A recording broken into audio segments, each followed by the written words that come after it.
Let's get going. Welcome, everyone, and thanks for taking a little bit of your precious time to be with me today and hear about my work.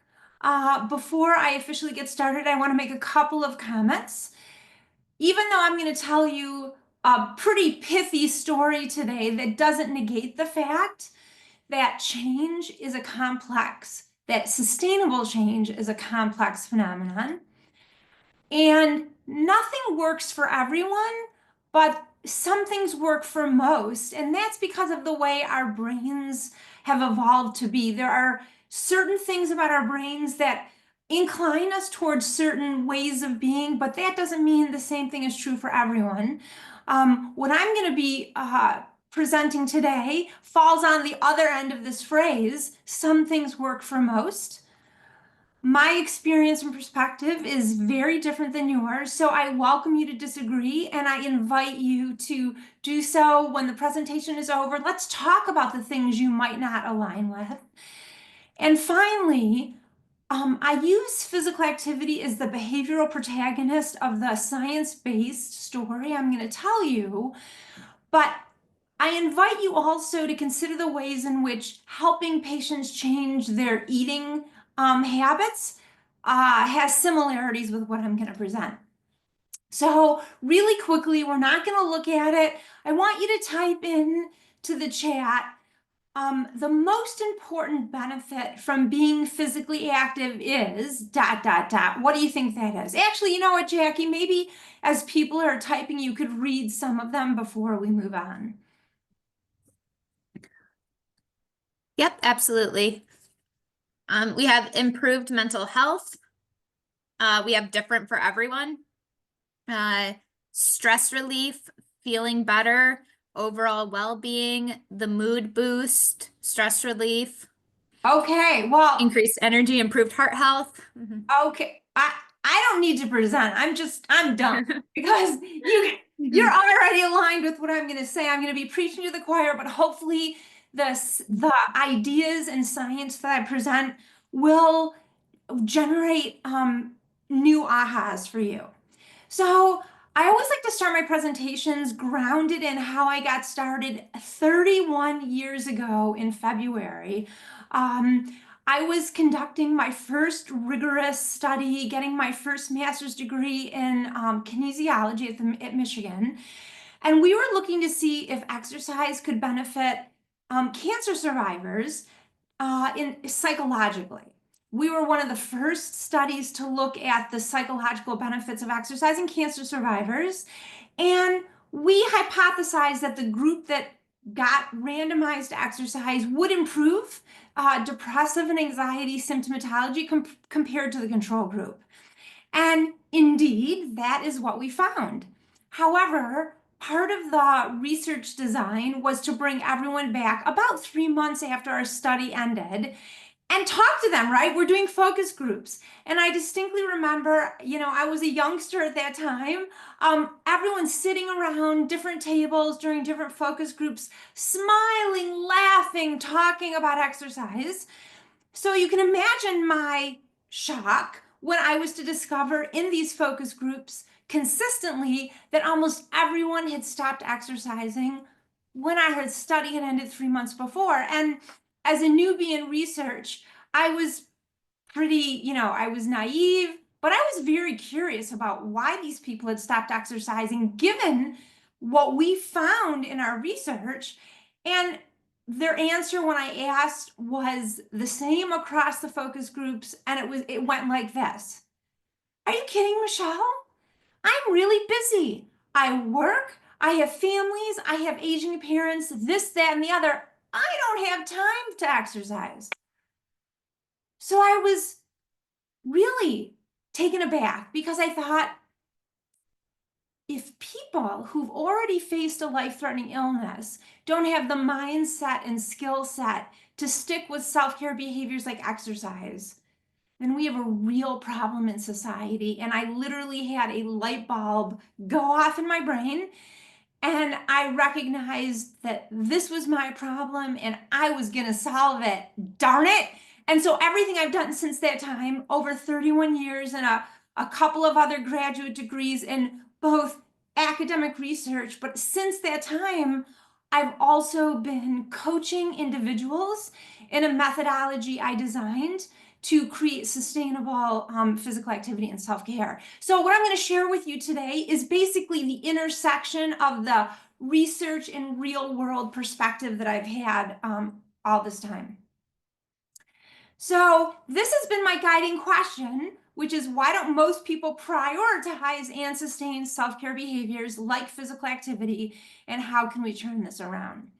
And to answer this question, I went on a journey of science and discovery, and I'd like to start that journey with something that you're going to recognize, which is, this official recommendation of 150 minutes of moderate intensity aerobic activity per week as recommended by the American Diabetes Association. And I want to propose to you that, or suggest to you, and to answer this question in the talk, that might these types of guidelines actually do more harm than good with our patients? And to answer this question, we're going to take a big step back and just look at the ways society has taught people, patients, communities to be active and exercise, right? We've been taught to exercise hard, to burn calories. We've been taught you have to go to the gym to be fit. And you can even stretch yourself thin depending on the machine you're using. Rip your arms, but not your pants. And organizations like the wonderful YMCA have promoted exercise for the reason why, diabetes prevention. In clinician visits, physical activity is most often brought up in the context of losing weight and diet.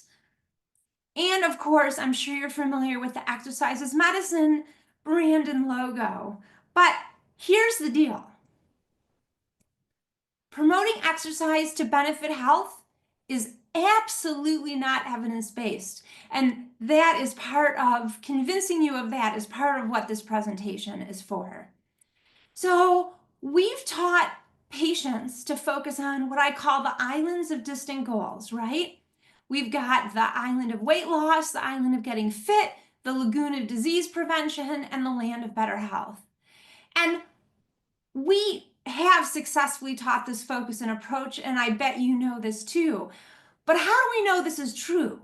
And to answer this question, I'm going to go to some street interviews that my colleagues and I conducted when I was chair of the communications committee for the National Physical Activity Plan. And so we started these interviews with just this. This is not research. These are anecdotal stories from talking to people on the street that we just approached in Ypsilanti. And we asked them, why do you exercise? Just the desire to stay healthy. Probably to stay healthy. Makes you healthier, better health. Yeah, better health.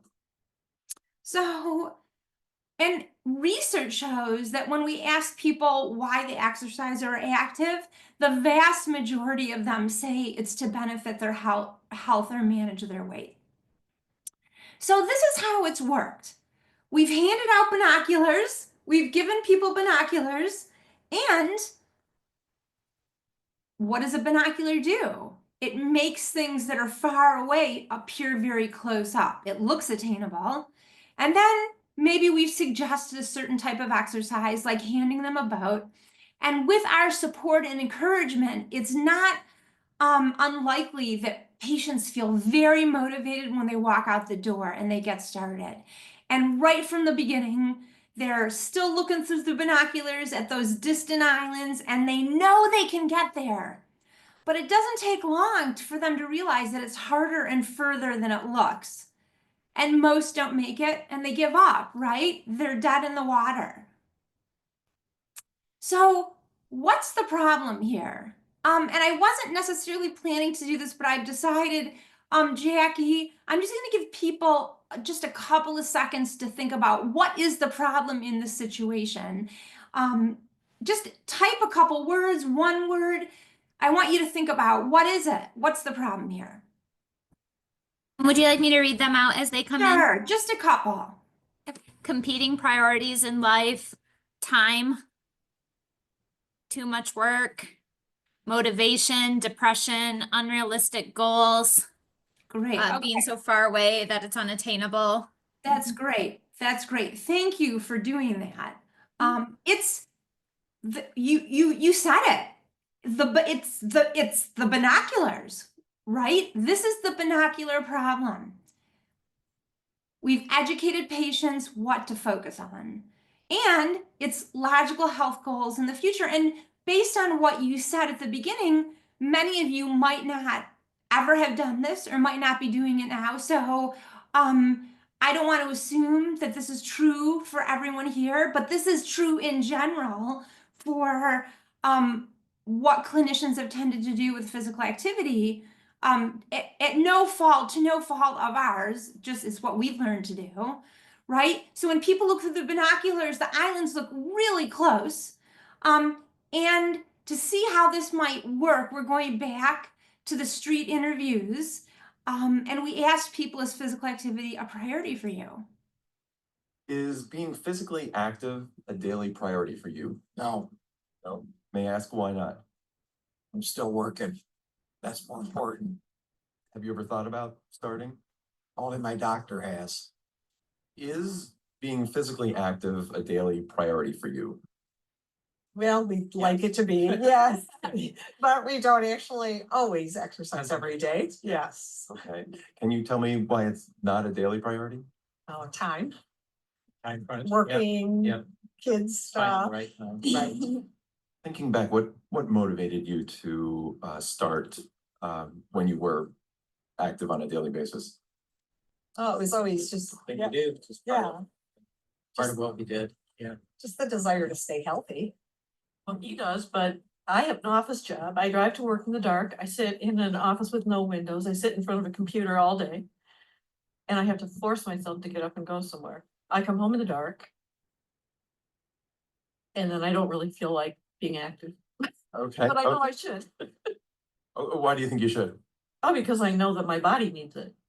What motivated you to start when you were doing it this summer? I promised my physician that I would try to lose 20 pounds. So that was a pretty poignant ending to that interview, and I'm sure it's familiar to many of you. But we can't forget or acknowledge that most people do value improving their health. That is a value. When I have spoken to groups over the years and I ask people, do you care about improving your health? Everyone raises their hands. But there's a problem with that. And to explain the problem that, again, you probably have a lot of insight into already, I'd like to show you some data. So we collected data a while ago looking at why people would value exercising. And this was qualitative data and we coded it. And 4 different categories came up. And one was people exercise to improve their appearance and for weight reasons. Another category was to benefit their current health.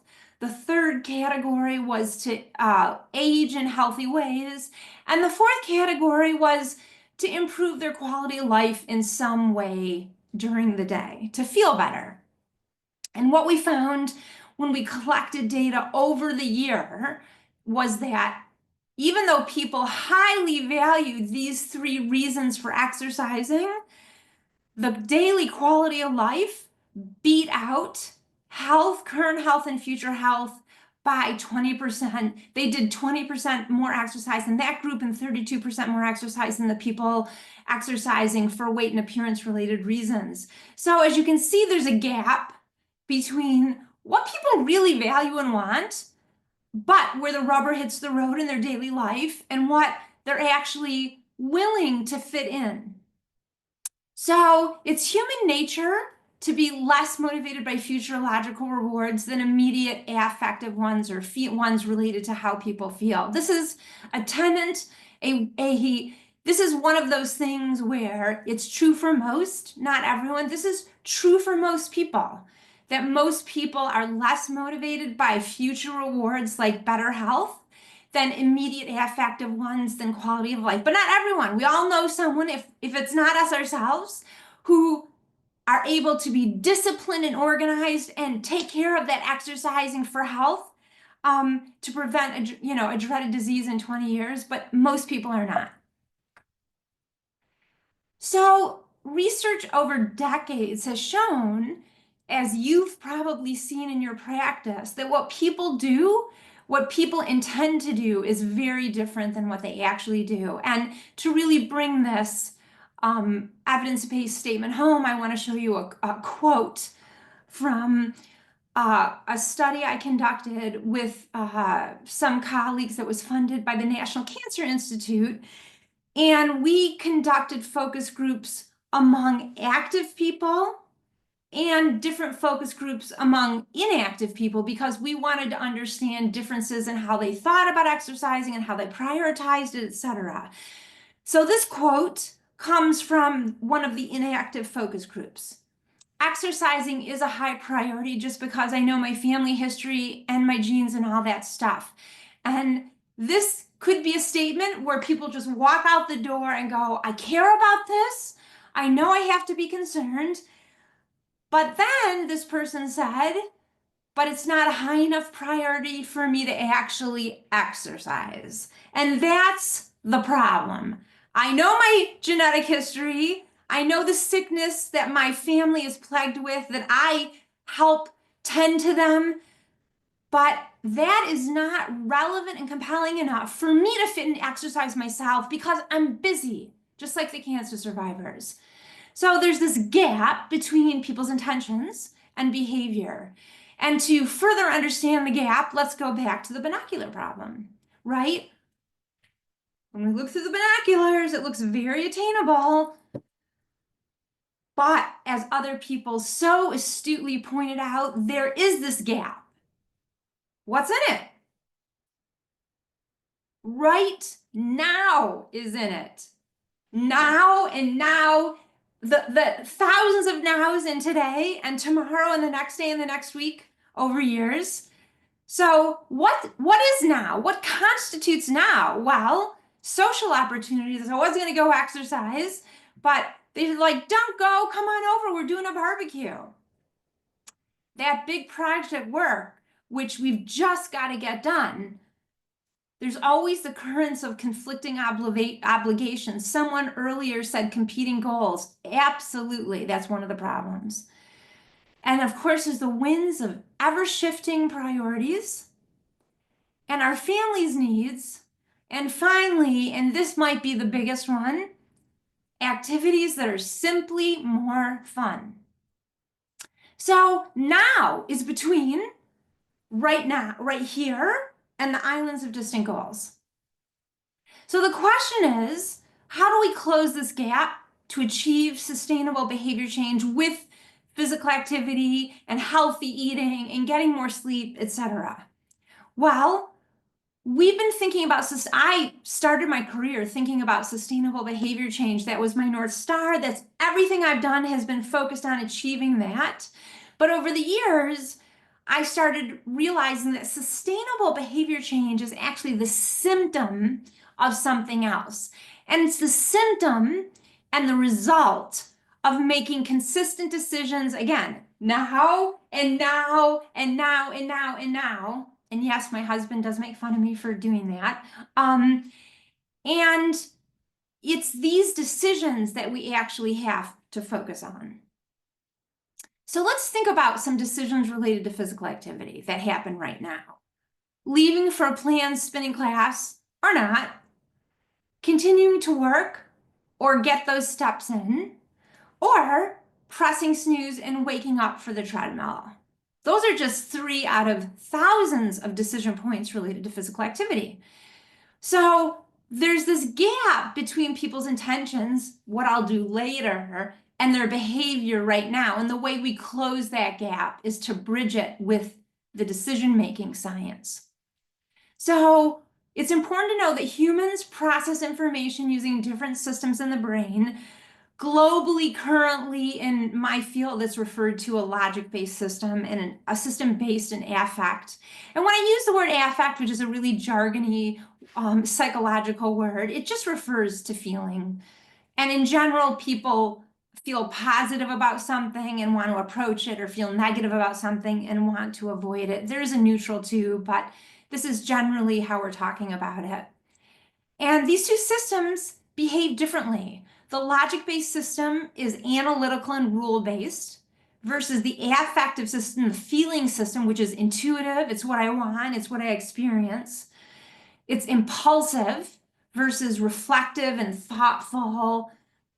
The logic-based system tends to be slow, while the affective system tends to be very quick and impact our decision making so quick that it's outside of our awareness. It's like if we see someone on the street and we don't like them at all and want to make sure we don't have to engage in conversation, there is no thought needed. Our bodies just turn around and walk away. Or if there's a delicious piece of chocolate cake, among my favorite things, over at that party, we don't have to do any thinking. We very easily start to approach that without any official decision making. So the logic-based system, it needs self-control generally, and it's based in the future, and people can fatigue when they use it. Whereas the other system motivates us unconsciously right now. So we want to harness that resource. So what drives decision making right now? We need to know that if we're going to harness it. And one study looked at this. This was not a study about exercising, but they wanted to know which has more weight on a decision. Is it our feelings about the outcome or the value of the outcome to us? And to give you a specific example would be, which has more weight on my decision to go to the gym, let's say, on May 2nd, how I feel about going to the gym, how I feel about going in 10 minutes or in an hour, because that's when I plan to do it, or the value of the reason why I joined the gym in January. And the research in this study across 5 separate studies showed that people's feelings beat out the future value of the decision. So how I feel about going to the gym right now is much more influential about whether I go than when I decided to join the gym to do something in the future, like get healthier. So a review of the decision-making literature across 25 years put it this way, very succinctly: affect, or how we feel about something, powerfully, predictably, and persuasively influences decision-making. That's all to say, we have to care very deeply about how people feel about exercising if we want them to stick with it. So, why hasn't our focus been more effective with our patients? For those of us who have focused on health, it's because our focus hasn't been affective and focused on the feeling and experiential aspects of exercising. So, how do we solve the binocular problem? Well, we've taught people to focus on the islands of distant goals. What have we been missing? Let's take away the binoculars and find out. Right below everyone's feet has been a treasure the whole time we've been telling them to go out there. It's been right here. What's in the treasure chest? Well, I think many of you know this already, if not all of you. And to answer this question, we're going to go back first to the street interviews. Is being physically active a daily priority for you? Yes, Can you, how long have you been doing it? I've been doing it for decades. I try to swim about a half hour, 5 days a week. How do you feel it affects you day to day? It definitely keeps me enthused, and I just feel good. If you miss a few days, how does it feel when you're not active? I feel almost depressed. And how does it affect you, like, day to day? Oh, at work, I feel much better since I started. Better everything, and just easier to get up, easier to do everything. How do you feel on days when you're not active or you've maybe gone without for a little bit? Oh, it's rough. I don't feel good. I feel, yeah, just like crap, I guess. So a very different response from people who are focusing on how physical activity helped them feel than the other individuals who were interviewed who were exercising for health and weight-related reasons. So I feel better in everything. It keeps me enthused. Quotes from the video. These are positive feelings or positive affect with physical activity. This is a quote from that same research, but from an active person who said, I always feel better when I exercise. I don't even see that as exercise. So what are we talking about? Helping people learn to think about movement as a way to get in a better mood, which someone again said earlier, to connect socially, to be more focused at work, to relax alone or relax with their families, to play with your kids, to be strong, to feel empowered in the moment right now. Feel better right now. That is what's in the treasure chest.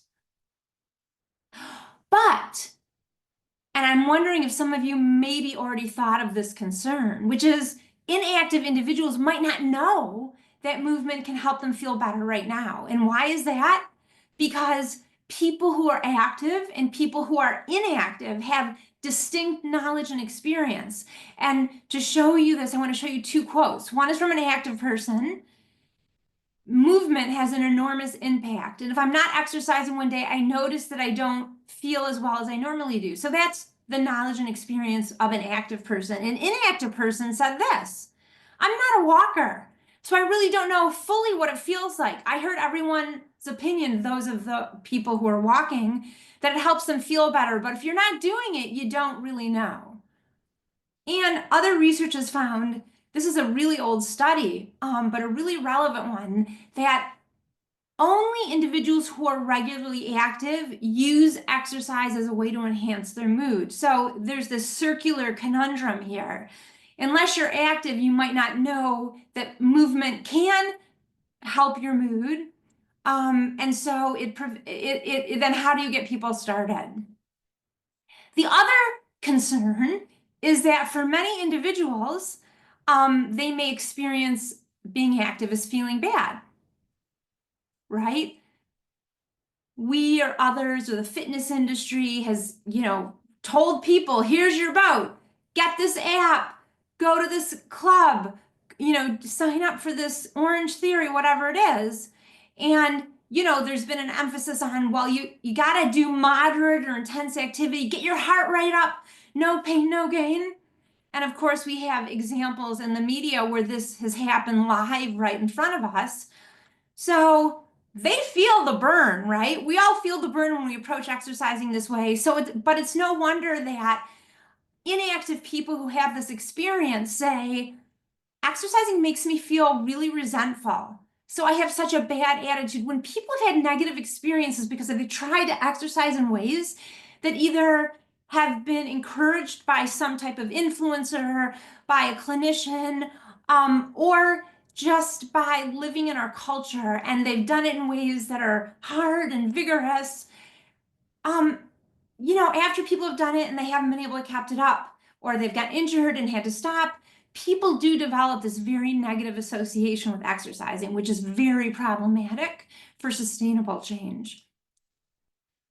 So why does the feeling matter so much? I want to show you some science to explain this.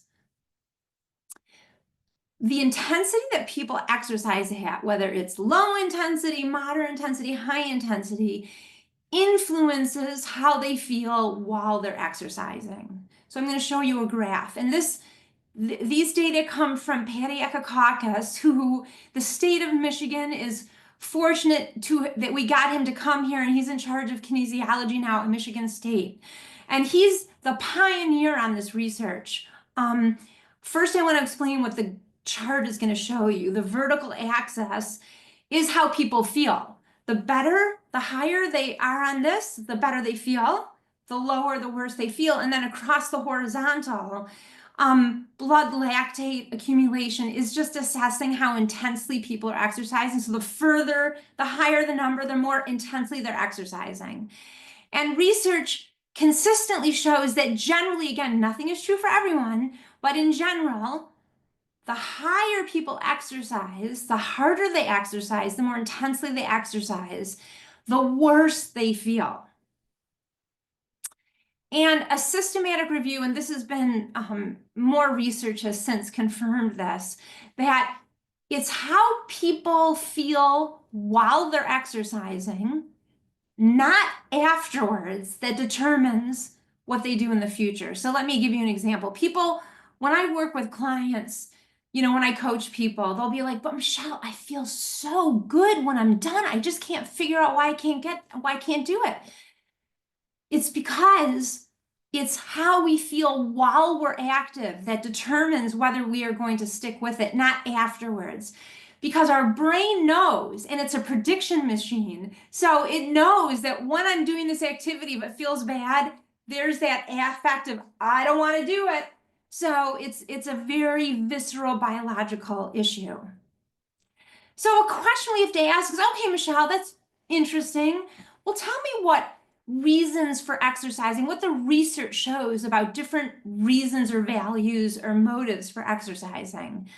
And I can tell you that exercising to feel good consistently beats out to get healthier across the lifespan. It's one thing for it to be true in teens.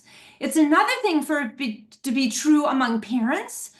But I was really astounded when I saw the research showing that people between the ages of 65 and 90, people for whom health is a salient concern, who have family and friends, not just dealing with chronic illnesses, but dying, that getting healthier would not predict future behavior, is even compared to, well, on its own, compared to feeling good, the feeling good really better predicted future behavior among the 65 to 90-year-olds. And again, that astounded me when I first learned that study. But once we know the science behind it, it's really not that surprising. And to bring this home with an anecdote, many years ago, and depending on how old you are, you will or will not know Jane Brody, who was the original health journalist with the New York Times. She read about, we had a conversation and she interviewed me for an article. And then I read her article, not knowing, of course, what she was going to say. And here's what she had to say. Let's just say it's to me, Michelle. If you ask me why I exercise, weight control may be my first answer, followed by desire to live long and well. So you can imagine that I started sweating when I read that, because that's not what I had talked to her about, that the research showed. Why is she writing this in the New York Times? Then I read a little more. But that is not what gets me out of bed before dawn to bike to the Y. It's how these activities make me feel more energized, more productive, more engaged, and yes, happier, better able to smell the roses and cope with the inevitable frustrations of daily life. So we're going to deconstruct this statement just a little bit. What I've been socialized and educated in terms of exercising and why, my reason why I should do it. If you ask me about why I do it, I'm going to give you those same reasons that I've been educated and socialized to believe. But if you ask me why I get up every day to exercise, it's not those reasons. It's how these activities make me feel in the moment. So to think about the ways in which the islands of distant goals can distract people, it can blind us, and it gets us to be very myopic. And to really bring this point home, I'm going to go back to the last interview on the street. Is being physically active a daily priority for you? Oh yes, definitely. Every day I try to get to the gym. Why do you make it a priority? Just for health reasons, and yeah. That's about it. Just trying to stay healthy. What do you feel like it does for you staying healthy? Oh, I have more energy. I feel better. You know, everything's just a lot better being healthy. So let's deconstruct this guy's answer.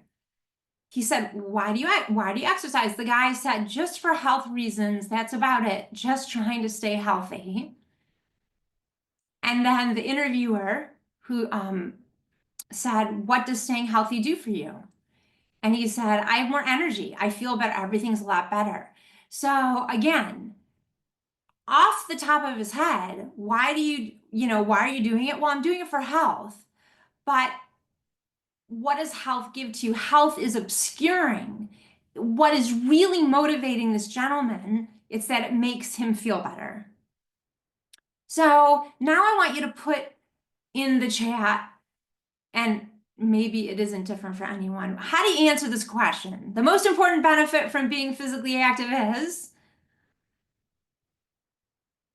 and Jackie, I don't know if there's going to be any difference. Your group seems to be already aligned with this. I don't know if you're seeing any different answers there. So feeling good, feeling better, mental wellness, feeling good today. It makes me feel good, energized, mental well-being, feeling better. Okay, great.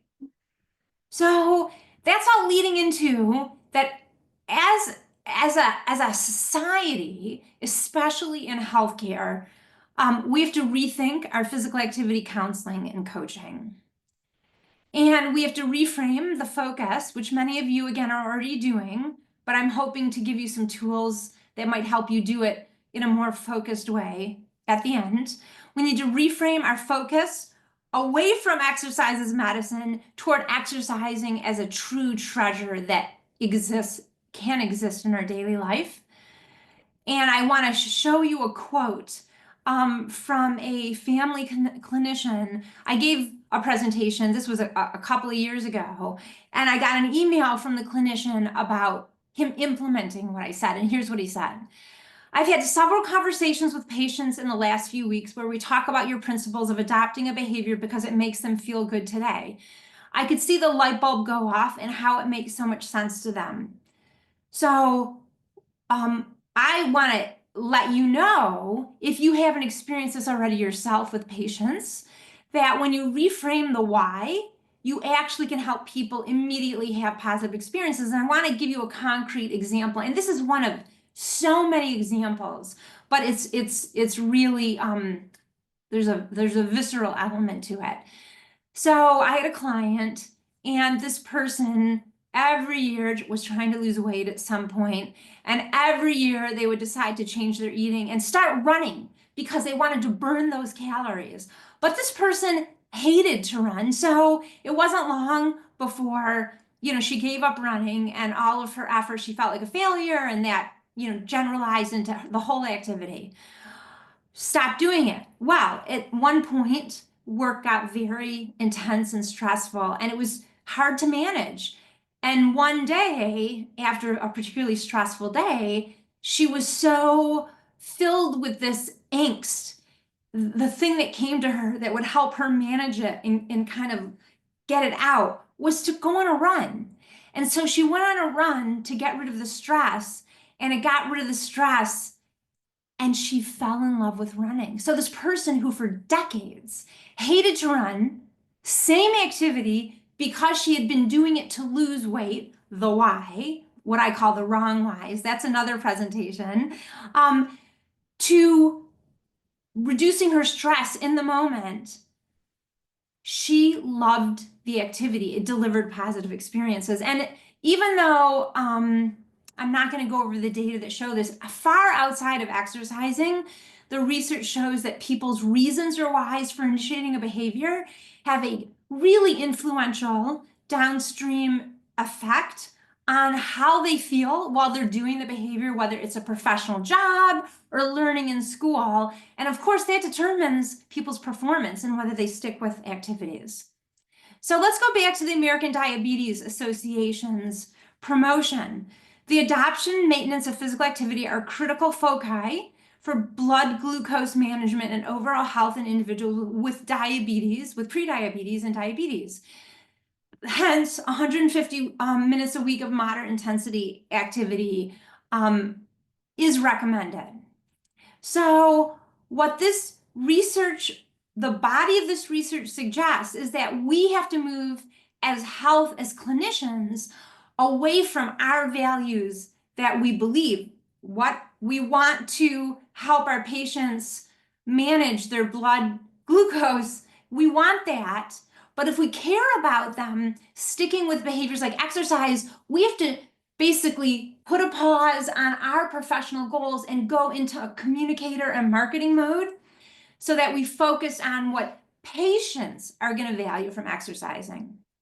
Now, I've been talking about this for decades, long before any clinician would have said what many of you said today. And when I've spoken to clinicians, especially in the 90s and early 2000s, people were so upset with me that I was suggesting that they stopped recommending the official recommendation of exercise because their patients, not only would it not help them be healthier, it was putting their lives at risk. And of course, when people, very aggressively, which happened one time, pointed at me and was so mad at me, how dare I just asked this clinician, I said, so how's that working for you? So there's a difference between a gold standard that we all want to meet. And don't we want to meet gold standards in our professional life and in our parenting and our partnering?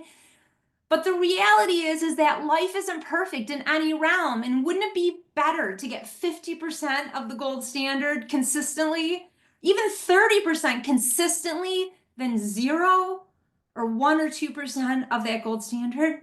So earlier on, I had a slide that asserted that promoting exercise for better health is absolutely not evidence-based.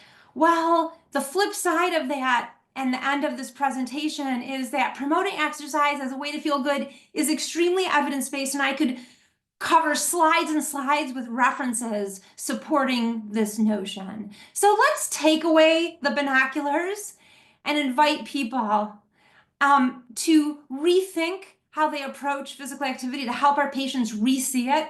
And this is an example from the wonderful Move Your Way campaign, which is science-based. Forget the treadmill. I'd rather show off my dance moves. These are concepts that we can help our patients better understand. And here's an example of the Y doing a great job of helping people understand the sense of community that movement can create.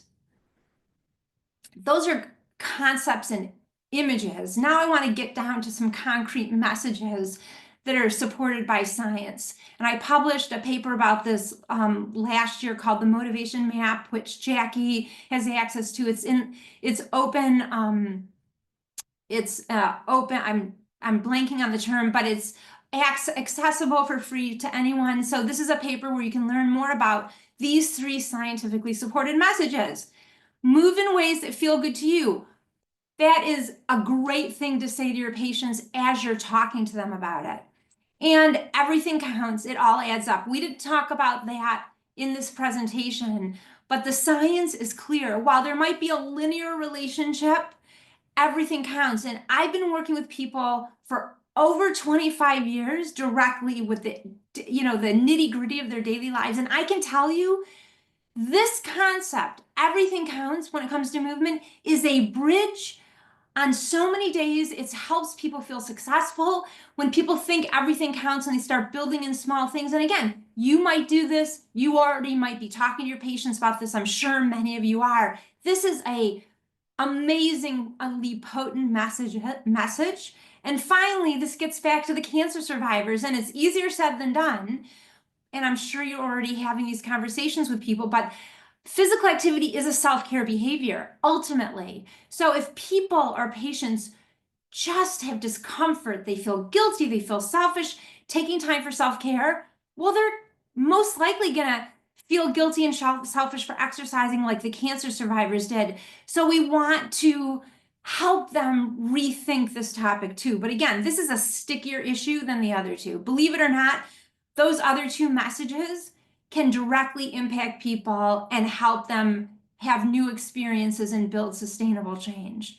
So let's go to a more structured way that you might talk to your patients about this. And I sent Jackie, again, a Creative Commons open source tool that I created that you can feel free to use. And I want to go over it very quickly. It's the Choose to Move prescription. We're not prescribing time. We're not prescribing intensity. No, we are starting with what the science says is going to help people want to exercise and stick with it. So it's move to optimize your vitality and enjoyment. So we start with, well, first we start with just a teeny bit of, do you know that the research shows that feeling good while you're moving and understanding these types of benefits, feeling a better mood or more energy, that is actually what's going to help you better stick with it. So I want to focus on that with you now. Are you open to trying something new? So you might ask, I had a physician email me how she was using it. She said what she does is she hands this PDF to her patients to start filling out as she's typing up the notes at the end of a session. And then she goes over it very quickly with her patient, very quickly, and she takes a picture of it and attaches it to their electronic medical record. Brilliant. So you go over which one or two of these things would you like to experience from physical activity. Then you have to move on to what movement is likely to help you feel less stressed or to help you feel relaxed or enjoyment. And some people don't know, and because of all the negative experiences or because they don't have they're not in touch with their body's feelings, which quite a few people are not. So you can just suggest experiments. Well, why don't you try maybe walking outside or using your wheelchair outside, but with this new concept that you're doing it to reduce your stress, not to lose weight, not to improve your health, but just as a way to tend and renew yourself. Tend to yourself and renew yourself. Then, if there's time, when would you like to try this experiment? Again, it's an experiment, so you don't want them to get over into the details that sets people up to fail. And then, if you're able, how can I or what can be supports for you? Another direction into this question is asking people in general, how do you feel while you're active? And this is something I do at the beginning of my coaching system, because it's a perfect way in. And I anchor, actually, the scale of the smiley faces, I anchor with a chore and a gift. So the gift is the same thing as a treasure, basically. But so this is a diagnostic. If people say, if they're on the frowning end, immediately, then you've got to intervene if you're going to help them stick with it. What are you doing? Why are you doing that? How about trying something different? So I don't have the time to go into how you can do it. I love training clinicians how to do that, but I think this is pretty straightforward. And just like the clinician's quote I showed you earlier, I didn't train him in any way. He just heard me talk about this and started talking about it differently. And I've gotten just so many emails from clinicians who just hear about these ideas, start talking to their patients, they get a different response. So this is the sustainable change formula, has a couple of pieces. It's actually simpler than most people think. And this is one of the pieces that we talked about today, how they feel while they're moving. Remember, I said earlier, it's a complex process, but there is a simplicity about it,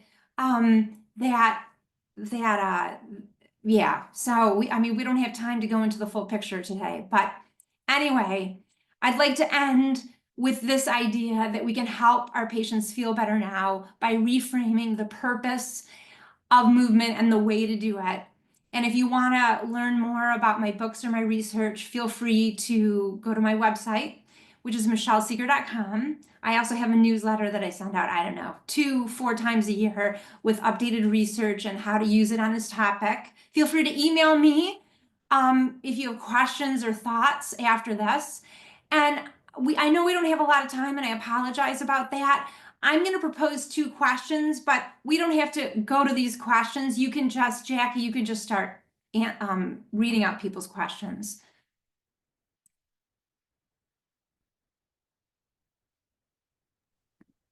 Okay, sounds good.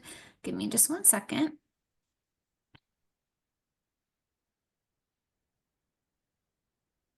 Right now, the comments are just, Michelle, thank you for an incredible presentation. There were several moments that made me say, whoa, and thank you so much for your time. Amazing. Thanks. And great presentation. I love the visuals and sound bites, and people want a part 2. So.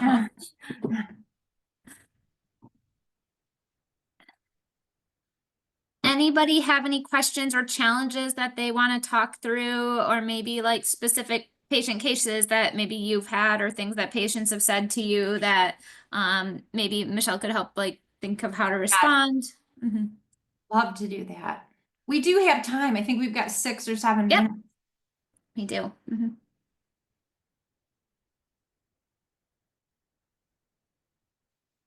A comment, excellent presentation. They've been teaching exercise wrong for years. Mhm. Hi, this is Dr. Bradley. You know, this was a very eye-opening presentation because I'm the one who texted that they've been doing this wrong for years.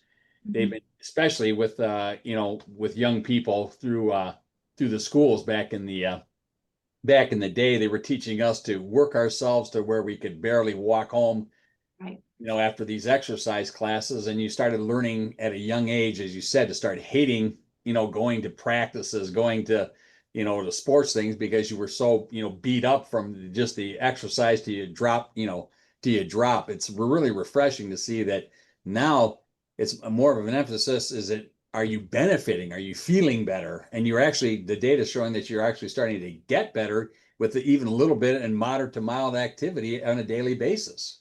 Right. That's right. Thank you. Another comment says motivational interviewing is so critical to our approach to helping people achieve their own health goals. People are experts on their own lives, so asking them how we can help is such an excellent approach, and just helping them to slow down to identify what their real goals are and helping them own their lives. Absolutely. I mean, the one thing I would ask is and I would be curious if the person who said that has any thoughts about this. People have been educated to really think about exercising in this very health, weight focused way. So, how does motivational interviewing help people know that these other reasons are going to be motivating for them when they haven't been taught that by society? So I guess the other question I have Oh, I was is, gonna, oh, I'm sorry, I was the one that put that in there, Right, so I was just okay. gonna. Yeah, that's why I added that piece about helping them slow down. I just trying to type fast. So helping them slow down to identify what their real goals are. They don't even realize that treasure's beneath them. Right. And Right, so we're And asking them to value something we value, and they're like, but wait, and sometimes there are so many messages, it's just chaos, and Yeah. just helping them tune in and start slow and be successful, That's right? great. Slow and Thank you. steady wins the race. Thank you so much. This was just excellent. Thank you. one other question is, how do you get people, their social support system involved in this as well, so that they can help the patients, you know, exercise themselves? What's any insights in how to getting their social support systems Sure. along? So that could be a tricky question. We certainly don't want to call it exercise, right? Because the terms we use create a frame around it. So what we want to do is kind of reframe this and think about what activities could people do with their community that they would enjoy doing together, like that would be movement oriented. So, if you live in the Detroit area, going and walking, walking in a really cool, depending on where you live, or going to a cool urban setting, or if you live in a rural area, it's a tough one because if a controlled pressure is introduced, like I'm trying to move, so I want you to move with me so we can do it together, but it feels like a should or a chore, we're gonna really, it's gonna backfire. So it's gonna be hard in a way for a patient to bring community on board unless that's exactly what you say to the patient. Let's figure out what is something you could do with your family or with your friend or with your best friend who lives in California. Could you have a conversation on the phone and walk with them? So we just have to start to be creative. I call a lot of things opportunities to move that we don't typically think of. So part of it is that the way we talk to our patients is going to have to be completely different and really focus on the community and the opportunities. Does that make sense?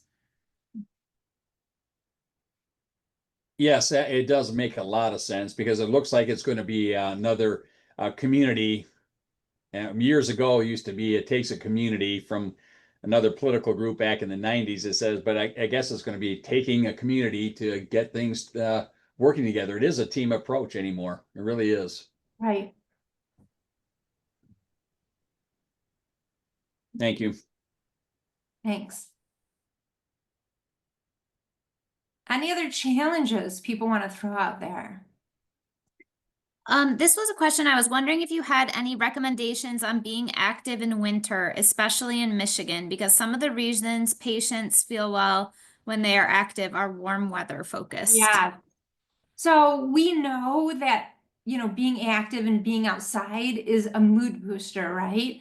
So one of the things that I try to help people understand is in life, there are seasons, right? So there's this in Michigan, we've got spring, summer, fall, winter. We've got these seasons and things change. In the summer, when we have younger kids, they come home from school. That's just part of it. And we have to change our lives or so there's seasons in life, and there could be a season of having an injury or a season of depression or whatever it is.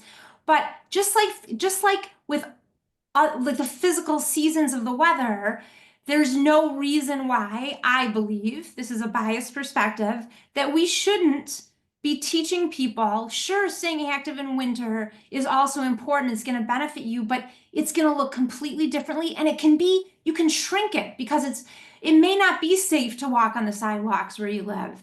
So I encourage people, and again, it costs money to get those heavyweight mittens and jackets and stuff. And so for patients who can't afford those, luxuries in many ways, if you can, and it's safe, or you put yaks on your shoes, so that you can walk on the ice. You can encourage those type of things. But for people who can't afford those tools, winter tools, if you will, you can say, you know what? Being active in winter, you can dance for 5 minutes. Close your door, walk up and down your stairs if your knees can handle it. So we can make recommendations that are inside base, go to the mall and walk. But I think it's also really important to help to take the pressure off and say, you know what? You don't have to do as much in the winter as you might do in the summer because it's easier and more pleasurable. Why we're not flexing the goals to help people understand that in daily, how do we not flex other non-exercise activities in life? We have to flex what we make for dinner. We have to flex what we turn in and how much we respond to email. And all these other areas in life, we are flexible. With exercise, people think it's got to be a square box, the same square box every day. So that's part of it, is educating people that it's okay to absolutely shift your idea about what counts and what's worth doing and how much to do in the winter.